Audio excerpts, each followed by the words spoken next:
સુરતમાં 26 જૂનના રોજ આંતરરાષ્ટ્રીય ડ્રગ્સ વિરોધી દિવસ છે, ત્યારે સુરત સ્પેશિયલ ઓપરેશન ગ્રુપ દ્વારા નવતર પ્રયોગ કરવામાં આવ્યો છે। આશરે 53 જેટલા રિક્ષાઓની પાછળ ડ્રગ્સ વિરોધી બેનર્સ લગાવી આ બાબતે જાગૃતિ લાવવા નવતર પ્રયોગ કરાયો છે।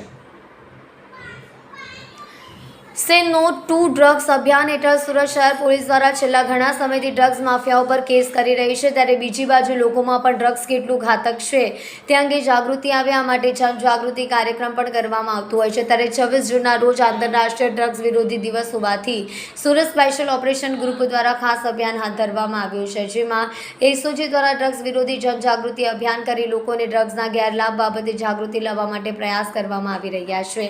આ અંગે સ્પેશિયલ ઓપરેશન ગ્રુપના ડીસીપી રાજદીપસિંહ નકુમે જણાવ્યું હતું કે 26 જૂનના રોજ ડ્રગ્સ વિરોધી દિવસ છે, તે પહેલાં અમે 53 જેટલા રિક્ષાઓની પાછળ ડ્રગ્સના ગેરલાભને લઈને લોકોમાં જાગૃતિ આવે તે હેતુથી સ્ટીકર લગાવવાની કામગીરી કરી છે। રિક્ષા શહેરના દરેક વિસ્તારમાં જાય છે અને લોકોની નજર રિક્ષા પર હોય છે, જેથી લોકોમાં જાગૃતિ આવશે કે ડ્રગ્સથી ગેરલાભ શું થઈ શકે છે।